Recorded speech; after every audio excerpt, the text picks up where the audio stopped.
Hey guys, thank you for clicking on today's video, my first in a 5-part series on Raid Shadow Legends. So excited. I have one of the best players in the world chosen on to kind of guide me and you guys through early and mid-game strategy. But if you download this game, make sure you use my link below. I don't get anything from that, but you guys do. You get the Executioner, who is an amazing champion that normal players who just download this game do not get. You can ride him really hard in early game, even into mid-game. He's actually really good. You also get a bunch of silver, but it's only valid for 30 days. So just make sure you use my link below. Again, no extra bonus for me, but there is a big bonus for you guys. Also, stay tuned for information about 10 other exclusive prizes, including gems you can use in-game and also voids to summon more champions. I'll give that info midway through the video. So make sure you use the link below, valid for 30 days, and enjoy the video, guys.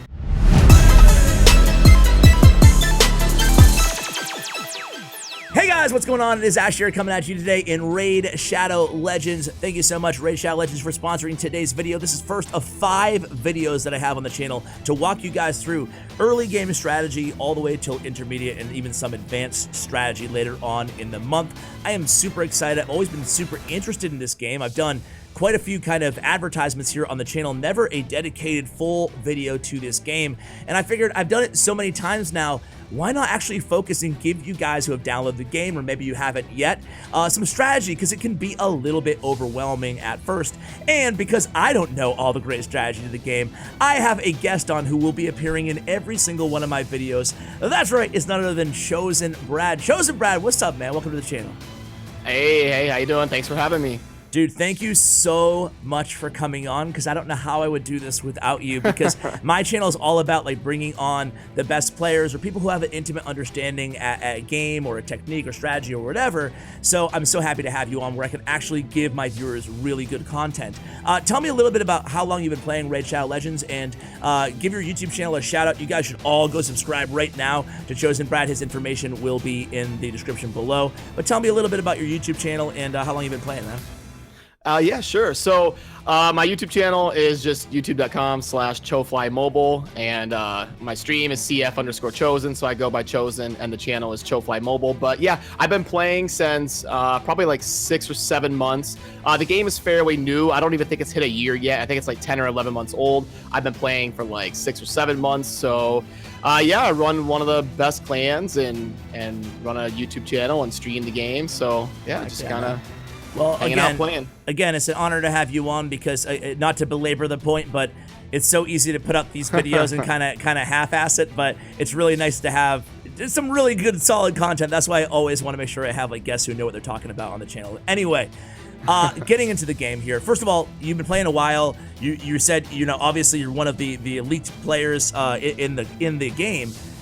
Tell me a little bit about why you love this game, and yeah, tell me a little bit why you love the game. Like, give it a good pitch, because obviously you've been playing it for a long time organically, not just doing advertisements like half of us, you know, crappy YouTubers. So tell us about why do you love the game, man? Sure, yeah. So I've always been into RPGs. Before this, I was actually a content provider or content maker for Diablo 3. So I was really into Diablo 3, you know, grinded that. I've always loved like farming games, RPGs, Diablo style games, and this game kind of scratched that itch on the mobile version of things, you know, in terms of being able to kind of do something in your free time when you're, you know, not at home. You can load up the game, you know, farm some XP, farm some items, and it kind of scratched that itch for me. Awesome, man. Well, it's cool. I love this genre myself, so I can't wait to talk about it today. So obviously I am a huge noob. I purposely have been trying not to play too much. I played a bit, got a feel for the game and how it works. Obviously, I kind of understand the basics, but I've been trying to wait to actually have you on voice to kind of walk us through the best beginner, I guess, strategy for the game. And really, not even so much beginner, but what to focus on early game, what not to do, I find is more important necessarily than what to do in a lot of these games, right? So maybe just give us like a little tour about what we should be concerned with kind of early game right now, and what we should not really bother with early game. So here we're screen sharing right now for the folks at home. So kind of walking through, maybe just talk a little bit about everything on my screen right now really quickly, and just kind of give me an idea of what's important, what's not. Again, early game. Want to start with, yeah, let's start with what's the most important. Yeah, the most important, especially for new players, is going to be farming the campaign and getting XP. Getting as much XP as possible, because a lot of times when you first start out, every time you level up, you're going to get a refill on your energy. Energy is that mechanic that you see up in the top middle, that lightning bolt that says 1490 over 63. Every time you level up, I have a ton of it, yeah. yeah. Every time you level up, it's going to refresh. So you want to use that to get as much XP as possible. You shouldn't really worry about dungeons and all that kind of stuff until you are just grinding out those first few levels and getting as much XP as you can. Okay, so when you're talking about XP and just farming up your champions, we're actually going to talk a lot about like farming strategy to mid to early, or early to mid game in the next video, which should be later this week, guys. But for right now, anything else that I should be concerned with in terms of anything on my map here? Again, there's the portal, there's the mine, the sparring pit. Sparring pit is somewhere where I can just automatically get XP per hour on any champion. Is that how it works? Yeah, so I'll just kind of walk you through all the mechanics here on the main screen. The sparring pit, yeah, this is where you can put a champion in and it will gain XP over time. So it's kind of like farming XP for free. It's just like while you're sleeping or whatever, your sparring pit will be leveling up your champions.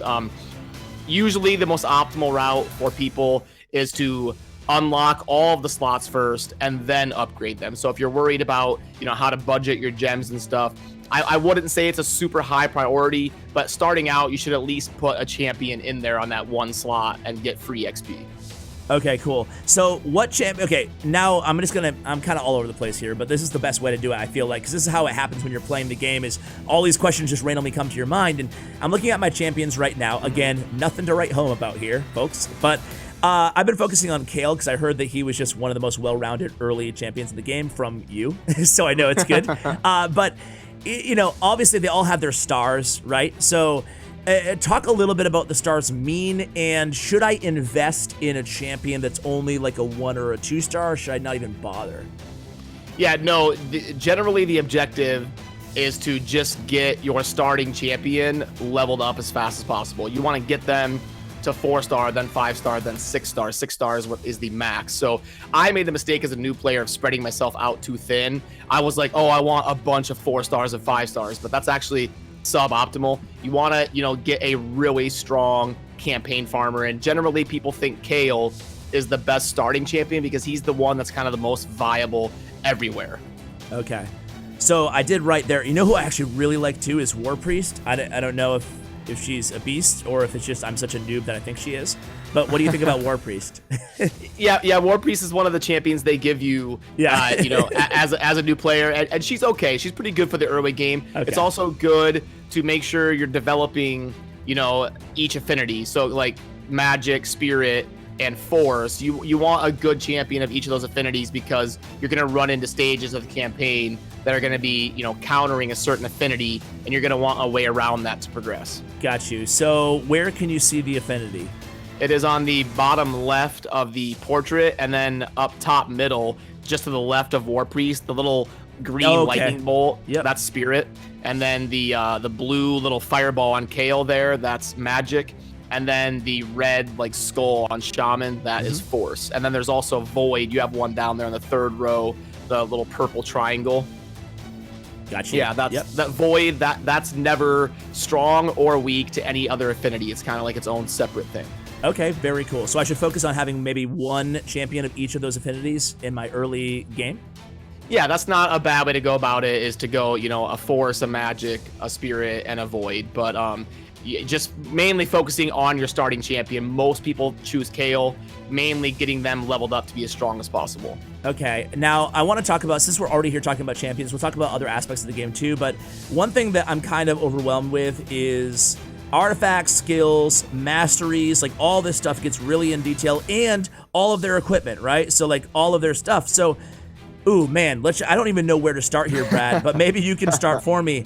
But maybe talk a little bit about artifacts. Talk a little bit about, so here I've invested a bit, for early game, into Kale, but one thing that I'm always super kind of paranoid about is investing too much into upgrading equipment that's gonna suck later.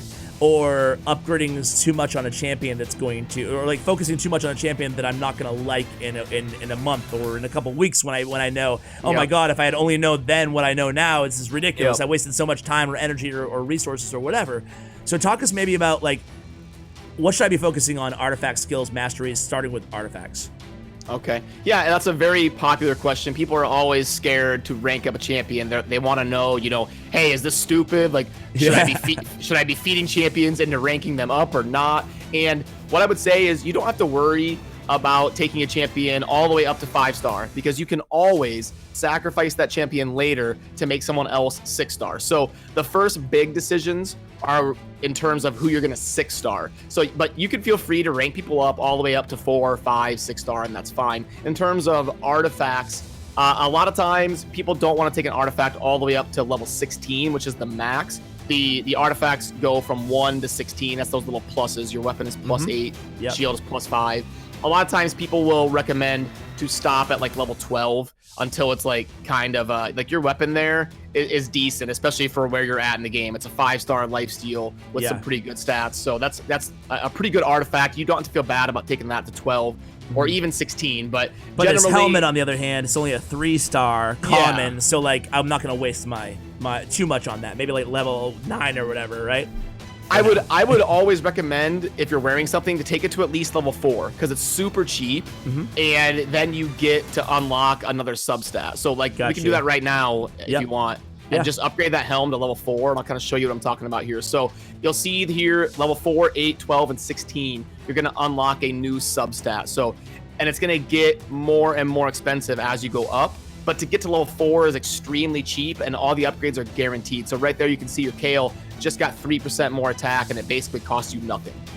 I love that. Okay, so making sure, and that's one of the first roadblocks I think people are going to encounter in this game is eventually when they're playing campaign, they're going to run into, whatever their barrier, whatever their ceiling is. And I think that just investing in artifacts and the appropriate artifacts and upgrading them, at least to level 4, would make a huge difference there, right? Oh yeah, and it is a lot to take in for a new player, so don't let yourself get overwhelmed. It does make sense, I promise you. After you play for a few days, it does kind of fall into line and make sense. But it is. I remember being new, and I was like, "Holy wow! Like, what do I? What am I doing?" Yeah, okay. So I'm taking the liberty of doing my gauntlets live right now. So making sure that I have that subset is great. So yeah, there I go. Crit rate up to 10, or is that my next one? Yeah, okay. So these are epic. So the rarity, the star level is how strong the stats are going to be, and then the rarity, like uncommon, rare, epic, that's how many substats you're going to be able to see from the start. Got you. Okay, cool. All right, so that's the artifacts. Do I need to concern myself at all with skills and masteries in the beginning? The only thing you need to concern yourself about skills is you'll see that little exclamation point on your acid rain. That it means that it is an ascended skill. So it means you're going to get a bonus when you get to a certain level of ascension, which is usually 3 stars. As you can see, this one says 3 purple stars, you'll unlock the ascended skill. So it shows you the base level of it and then the ascended version of it, and you'll see that it gets that extra effect on it. But so ascending your champions is you get from potion dungeons, and then you'll get that bonus to that skill when you're able to get him to 3-star ascension. Okay, so it sounds like something that I find a little bit overwhelming right now.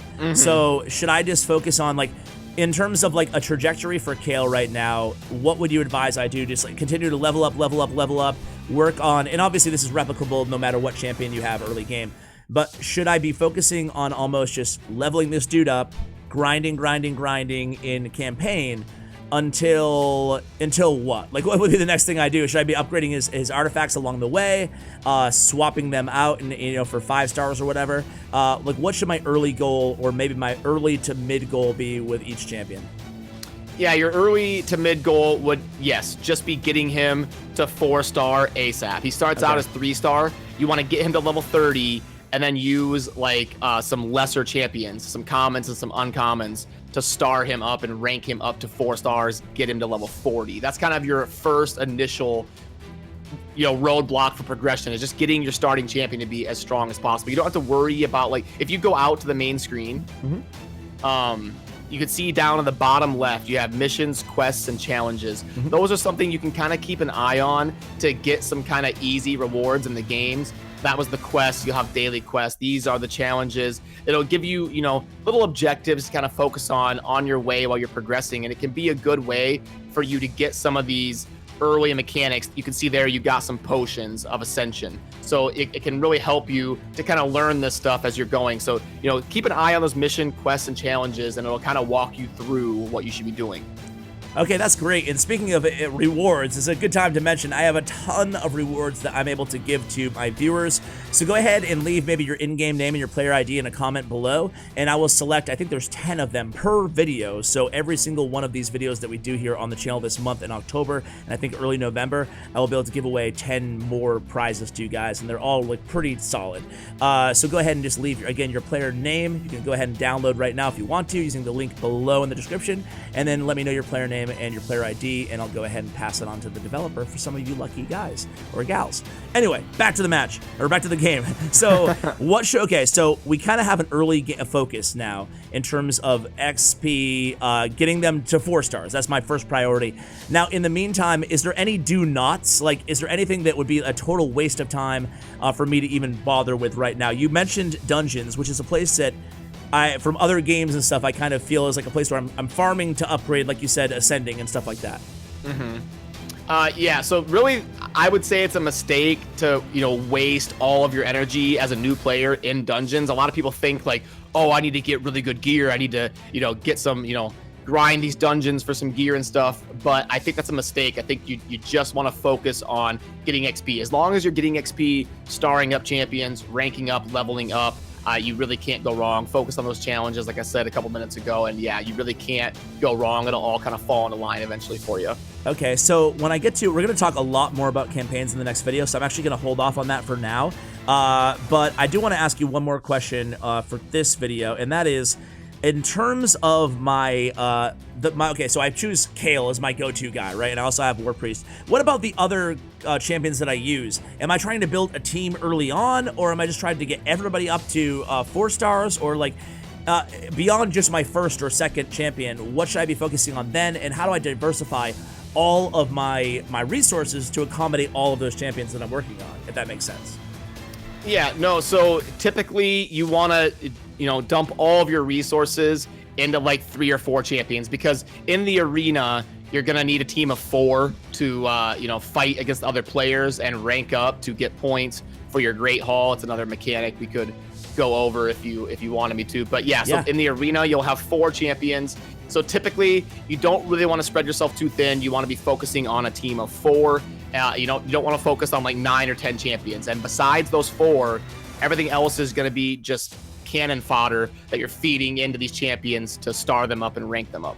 Okay, so focus on 4, and you recommend, again, at least 3 of them probably being different affinities. Yeah, because you're going to need to be able to deal damage in those campaign levels that are countering, like the magic affinity. You're going to probably be strongest with Kale. He's magic affinity. So when you're going up against force affinity campaign levels, it's going to be really hard for you to progress if you don't have a spirit champion that can counter them. Yeah, good call. And we're actually going to do a summoning video next. So we'll talk about a lot of different champions as we summon them. You can kind of give us a rundown. There's a lot of, was there like 150 champions, I think, in the game? I think it's closer to like 300 or 400. Oh my God. So, and do you know every one of them? I know them all, yeah. But not like, I got you. So, oh my God, that's incredibly overwhelming and exciting at the same time. But maybe give me some other, besides just Kale, like who do you think is OP early game, or as far as like hero or champions that we actually have access to? Sure. So if you go back out to the main screen. Yep. Go to the index? Yeah, go to the index. So in terms of early game, if you click on Lizardmen, it's right there in the middle, the yellow Lizardmen banner. Yep. And then go down to the uncommons. Yeah. You'll see the on the far right, the spirit attack one, the uncommon. This guy? So yeah, he's a very common one to level up with your starting champion, because your starting champion is magic affinity, and then Saurus here is an uncommon, so he's very easy to get. he's very, common to summon, obviously, because he's not rare. so he, go ahead. No, so in order to get him, I would just basically just summon using my silver, correct? Is that the easiest way?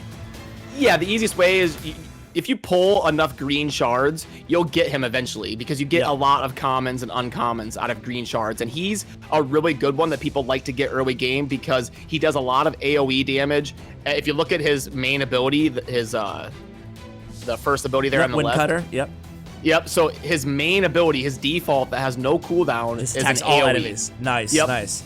Okay, and cool. He's also Spirit Affinity, so he counters Force, which is going to be strong against your Kale.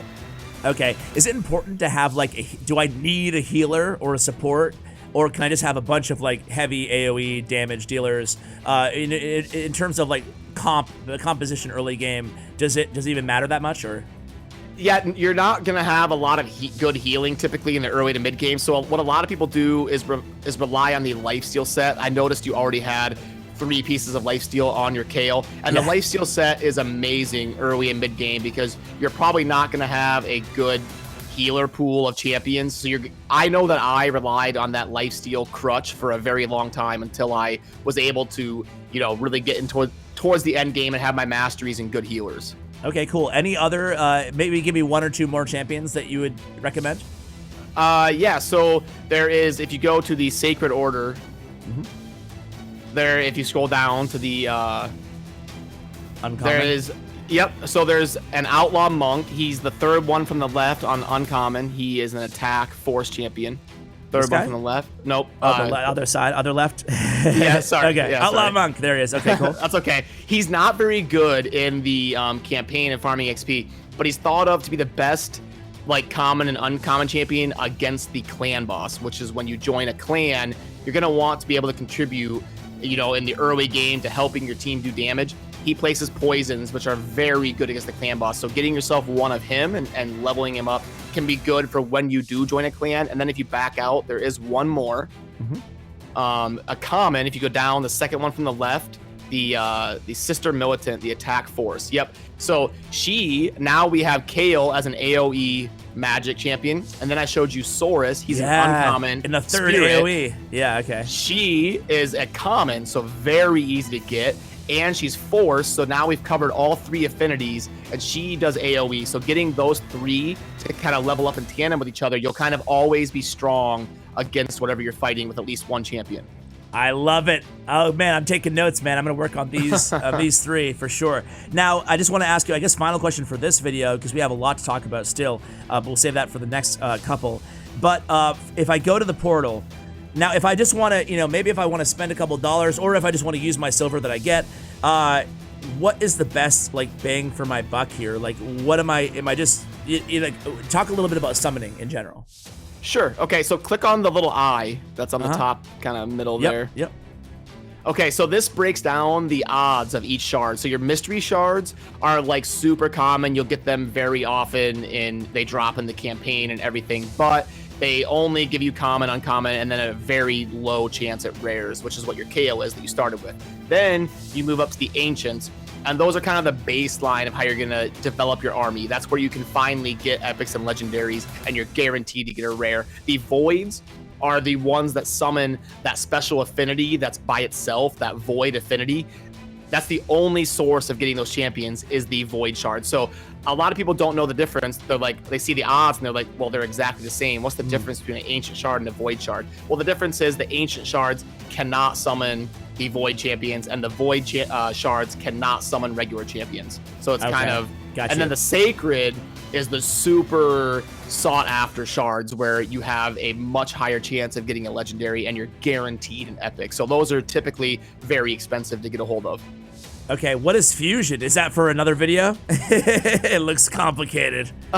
Well, fusing is it's pretty simple. It's just you'll see the affinity and the level required of the champions below it, and then you're just gonna be dumping those champions in and sacrificing them to ultimately get to the top there. And in this case, you're sacrificing a bunch of rares to get an epic. Okay, I got you. So do you do that a lot at your level?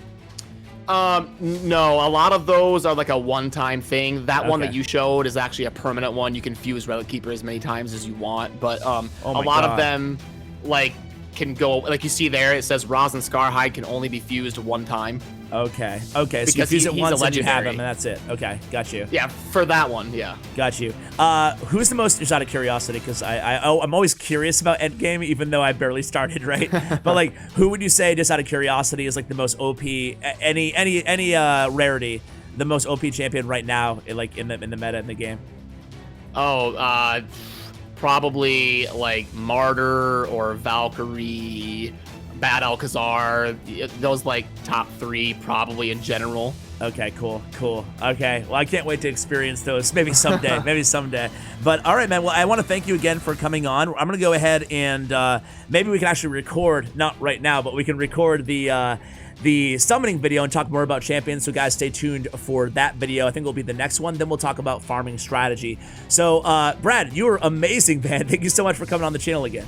Hey, yeah, thanks for having me. Appreciate it. No problem. We'll talk to you next time, guys. Again, perfect time to download Raid Shadow Legends. Thank you, Plarium, for sponsoring today's video. And of course, make sure you check out Chosen Brad's YouTube channel. That will be, again, linked in the, we'll put it in the show notes and in the pinned comment for you guys. So guys, that is going to do it. Thank you so much for watching. And as always, take care, guys. All right, guys, I hope you enjoyed this video as much as I did. Huge shout out again for Chosen for coming on the channel. Make sure, just another reminder, use the link below. Make sure you get Executioner and the free silver when you download this game. Again, the link will be the first line of the description below. Thank you for watching, and as always, take care, guys.